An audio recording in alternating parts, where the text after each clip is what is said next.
All right, so now we're going to look at error handling with the Fetch API, because when you're dealing with HTTP and you're making requests and you're getting response back, sometimes the server will send you back something that you don't want, something that's not a 200 status, like a 404 not found or a 401 unauthorized or something like that. So we need to test for that. We need to check for errors when it comes to the status codes. Now, this website here, httpstat.us, is really cool. It's an API that allows us to basically just hit URLs to get whatever type of response we want. So, for instance, if you make a GET request to this API, to this URL, it gives you a 200. And I have my network tab open here. If I reload, you'll see it gives us a 200. Right? Now, if I go back and I click on, let's say 404, you'll see that that actually gives me a 404. So it's really cool that we can use this to test with and just experiment with different statuses. So we're going to use this. Now, just to kind of remind you of the most common status codes, the 200 range is success, right? So 200. We also have 201, which is sent usually when something's created. 204 is success, but no content is returned or sent back. 301, resources moved.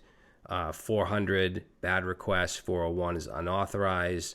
Forbidden, 403, 404 not found, and 500 is a server error. So those are the most common that you're going to want to look out for. Now, there are some caveats when it comes to error handling with the Fetch API, so I want to kind of show you that. So if I were to make a fetch request to HTTP and then HTTP stat.us/200, and then we'll add on a .then, and in this .then I'm going to say response,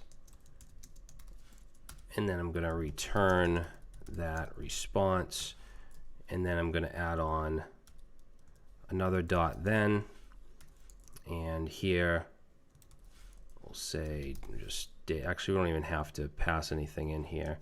I'm just going to do a console log and we'll say success. All right, so we're making the request to this endpoint, which should give us a 200. So if I open up my console, we see success.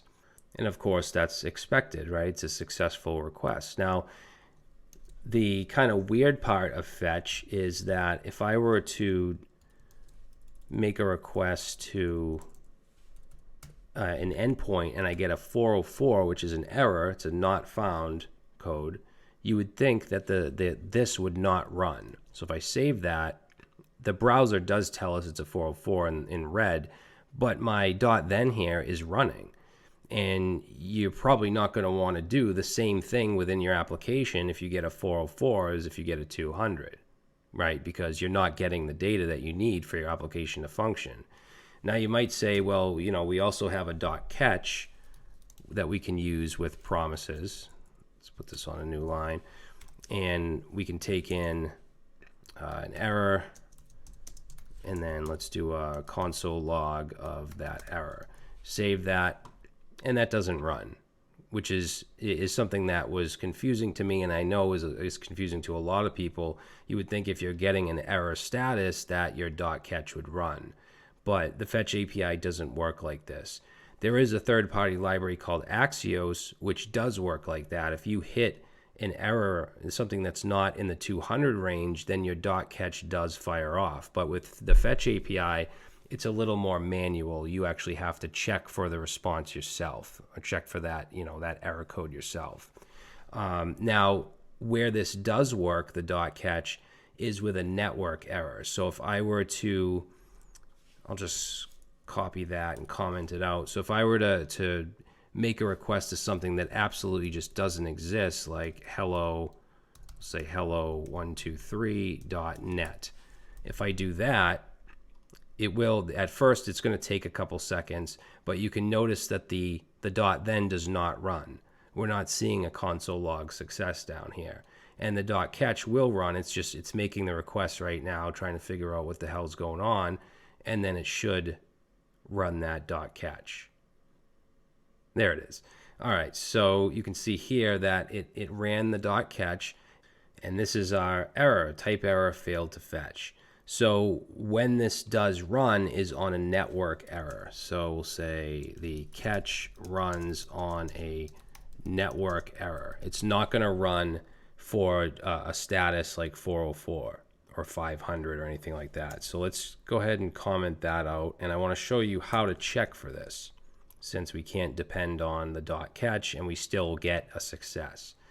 And so there's a few ways we can do this. Remember, in the first dot then we have access to the response, right? So I can actually console log response dot status, and that gives me 404, so I can check for that particular status. I can also check for just okay. If I do that, we get false, right? We can also check for, I think it's status text, which is not found. So there's a few ways that you can do this and you can check for. What it depends on is how much you want to target it. So I'd say the easiest thing to do would be to check for the OK value, right? Because remember, we have response.OK, which is a true or false. If it's anything out of the 200 range, it's going to be false. So we can say if not response OK, then we want to throw a new error. And then we pass in a message like, let's say, request failed. Now, if I go ahead and I run this, notice that we don't see success, so this does not run, so your code is going to halt, and then the catch does run. And what's passed in here into the catch is the error that I threw up here, which is request failed. So it says error, request failed. So that is probably the easiest way. Let me just put a comment here, and we'll say test with response.ok. But I mean, you're not able to narrow it down, like, because you might want to do something else, or even just have a different message. If it's a 404 or if it's a 400, you might want to check to see if you're unauthorized with a 401. So let me just copy this, comment that out. And what I want to show you now is another way we could check, which would be to check the actual status. So we could say, for instance, if the response dot status is equal to 404, then we could customize this and we could say that we'll just say not found.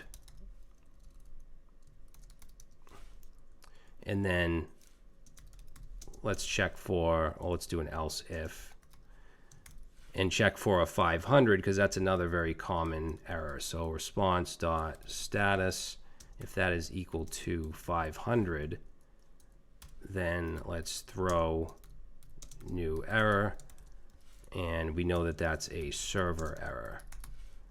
Okay, and you can keep on going if you want to test for like 401, 403, whatever. But if you just want to kind of wrap it up and just do, we'll say else if the response dot status is not equal to 200, then we could throw a new error, and this time we'll just say that the request failed. Okay, now save that, and we get a message that says not found, because we're hitting 404. If we get a 500 error, then we're going to see server error, because that's what that represents. Now if we do a let's say 401, then we're just going to get request failed, because we didn't specifically test for that. And if we get a 200, we should just get our success, or whatever code we're going to put in here. And then I'll just go up here and say check for specific code. All right, now I want to just, the last thing I want to do here is update the random user project to check for, to make sure it's a 200, right? So I have the folder right here, the project folder. I'm going to just open the project in Live Server, and it still works. So let's go to that JavaScript, and we made the fetch request here, but we didn't check for any, any other responses or anything. So, and you don't always need to, it really depends on the situation, but it is a good idea, especially if you're working with like a third-party API, and you never know what could happen. So we have our fetch user, we're showing the spinner, we're calling our fetch. So what I want to do is in this first dot then, right, let's put some curly braces here and at the end.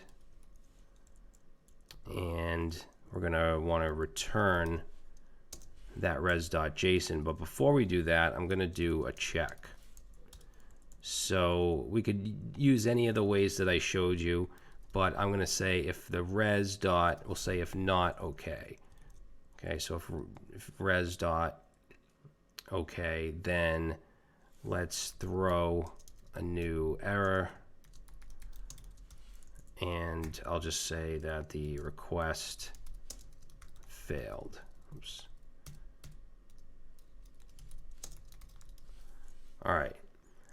Now this is going to be caught in the dot catch, which we don't have at the moment. So let's come down here and let's add that on. So we'll say dot catch, pass in error into this function. Okay.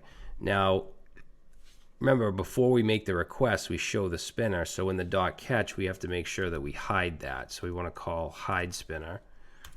And then what I'll do is take the user element, right? And then I'll set the inner HTML. Did we use user element? No, I didn't set a variable. Never mind. So we have to actually grab it with document dot, let's say query selector, and I think it had an ID of user. So I'm going to set the inner HTML, and let's set it to a set of backticks, and then inside there we'll have a paragraph, and just going to add a couple classes, a couple Tailwind classes on here. So we'll do text-xl, text-center, and let's make it red, so text-red-500, and let's do margin bottom -5. And then inside the paragraph, I'm going to put the error. So the error that I throw up here, request failed, should be put into this catch. We hide the spinner, of course, and then we replace the content of user with the error inside of a styled paragraph. So right now it works as expected because we're getting a 200. But let's go ahead and change up here. Let's change it to API/1, which should give us a 404. And there we go. So now our application is reacting to the error that we get. So it's just a good idea to cover yourself if for some reason you do get the wrong status. You want your application to react accordingly instead of just hanging or whatever. All right, so that's how we can do some error checking and error handling with the Fetch API.